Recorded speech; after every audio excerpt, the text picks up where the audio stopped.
Hey everyone, and welcome to a new video. Are you thinking that you may need a tripod or a tripod head, or that you've been unhappy with the ones you have?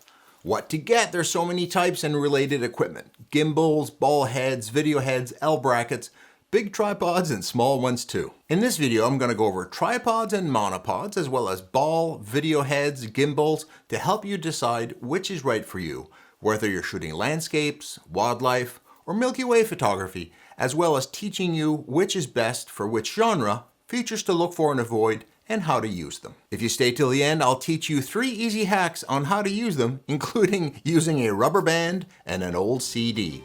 What are these things for?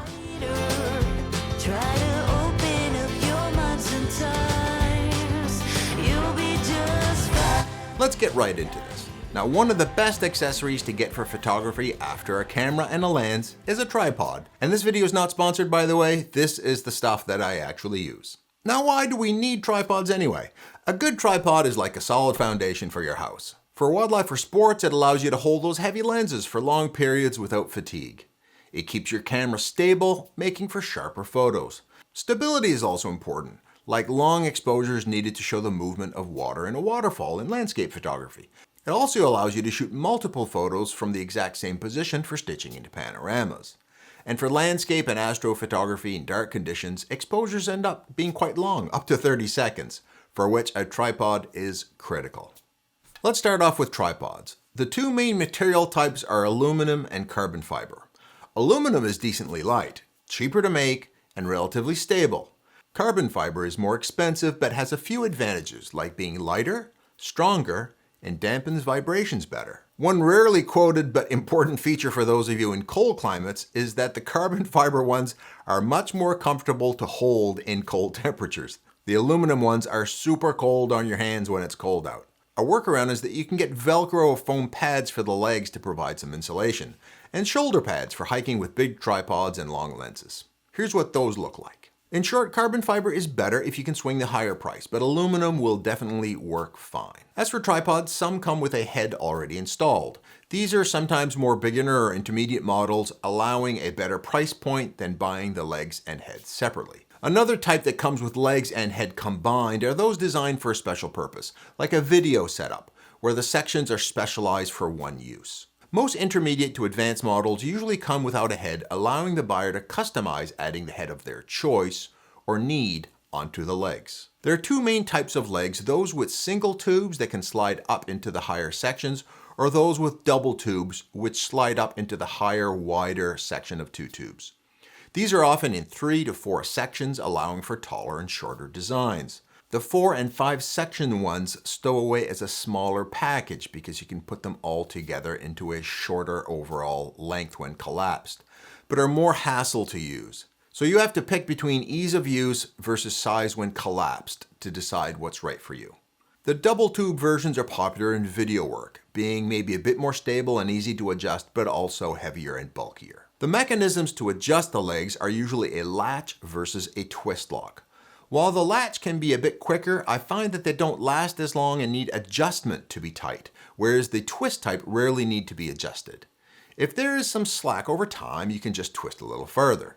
To note, if you're in the sand a lot, it's important to clean out the legs and twist mechanisms. Once sand gets in there, the repeated twisting in the sand in the screw grooves will wear them out. Don't ask how I know. For smaller tripods, the twist mechanism can be quite quick too. Check out my 3-in-1 turn move. The height is another issue you need to consider. For landscapes or architecture, you can get away with shorter tripods if you usually use the back LCD to compose your shots. But if you use the viewfinder, like in wildlife, sports, or automotive photography, you should get one that's tall at least enough that when you allow room for a head and a camera, you can get to eye level with it. An added note on why I said at least tall enough. If you shoot birds in trees or air shows, getting one that reaches eye level isn't actually high enough. You'll need to crouch down to see into the viewfinder, so add a few inches taller for these use cases. One of the big questions you'll have is, what size do I need? These can come from small travel tripods to big heavy rigs for wildlife photography and big lens camera combinations, which can easily weigh over 5 and even 10 kilograms. In short, don't overly rely on the weight capacity ratings that you find online. The tripod I use for wildlife photography using my big 600mm lens is the CP34L4 from FLM, which makes great stuff. It's a lesser known brand, but top quality with one block of milled aluminum at the top. It can hold 72 pounds or 33 kilograms, but it's not wise to put that much weight on it. I've got a 10% off code if you're interested in buying that, down in the description. For tripods with smaller weight ratings, like my 600mm lens and camera weighs 5 kilograms or 11 pounds, but a tripod with a stated weight capacity of 10 kilograms or 23 pounds wouldn't do a great job holding it. As such, it's wise to overmount your setup with plenty of extra stated weight capacity if you want a stable setup in the wind or in spongy grass. This tripod has a nice feature on it. You can open up the legs to lay them out flat so that you can put your camera very low to the ground. And when you have the legs splayed out and you want to bring them back in, they automatically click at each angle that's available. A great combo of features. But this tripod is heavy and hiking great distances or for travel is more difficult. That's where a travel tripod comes in if you can do without the large weight bearing capacity. Now for a more landscape and travel friendly option, I use a Sure, it's pronounced Sure by the way, Traveler 7C, a great little tripod. It's not sturdy enough for my wildlife setup, but I do like it for landscape photography where I don't need the weight capacity. It comes with a tripod head built in, and you can even take one of the legs out and make a monopod out of it. Very compact and great for travel. Now this one comes with a center stock, and a tip on buying tripods is to be cautious about buying ones with a center stock. There are two reasons for this. One, the center stock when raised is the weakest part of your setup. Very prone to movement and much flimsier than the bottom tripod legs. Not very good when raised up high and for high weights like a wildlife lens. Secondly, if you ever need to put your camera low to the ground for a shot, the center stock will prevent it from going down. So while these tripod legs can go straight out, how low can you place the camera is limited by the center stock. So why did I get one with a center stock? It's because for vlogging, the quick adjustment up and down while I'm handling two cameras and two tripods is very handy. I also own a Sure SH15, which I use to support my camera in the studio, right in front of me. It's the bulkier double tube design, but that matters not as it doesn't leave the studio, and it works great for me. Now what about monopods? They're pretty handy, but don't replace all the functions of the other ones. While my other tripods serve both functions of helping keep the camera absolutely steady for long exposures, as well as weight support, a monopod's main function is to help keep the weight of a heavy lens supported to keep your arms from getting tired. You can't use them to take long, slow exposures like 5 seconds at a waterfall or 30 seconds for a Milky Way photo. It's to keep those big, heavy lenses supported and stable as an easier option than hand holding. And they do a good job and do improve image sharpness for big, long lenses. Want a tip on getting a super stable mount with a monopod? Check this out. Place your monopod foot inside your left foot. Then place your left knee against the monopod and pull the camera in until you get a bit of a bow. This creates a very taut and stable platform. So when do I use these tripods and monopods? While many people who use big lenses like my 600mm f4 like tripods, and they do improve image sharpness, I tend to use them for video more, where stability is even more important. One reason I don't use it for photography much is that for long hikes, putting the tripod and camera lens combo over my shoulder isn't very comfortable, even if I have a shoulder pad installed. Another reason I don't use a monopod for wildlife is that if something flies overhead or happens behind me, it's hard to get a quick shot out. For wildlife photography, my favorite use of a tripod is for what I'd call a stakeout, where you plan to stay at the same spot for hours and hours and can predict where the action will be. For that, it is super and better than laying your lens on the ground or holding it in your lap. As for monopods, they're much lighter to hike with, they're much smaller, and you can even lift them to photograph birds or airplanes at an air show, flying by and overhead if needed. So if you find the tripod is too inflexible or heavy, a monopod is a great option. That's why sports photographers love them. They provide great support for big lenses, and you can hustle down the field easily with one to get closer to the action. How do you decide which to buy? There is generally a relationship between price and quality plus features. So buy nice or buy twice. The premium ones will get you features like smoother movement, built-in levels, and longer lasting build quality. My previous $400 heavy-duty tripod for wildlife lasted about 5 years of what I put it through before it started falling apart. My current FLM, which costs more, I expect to last much longer.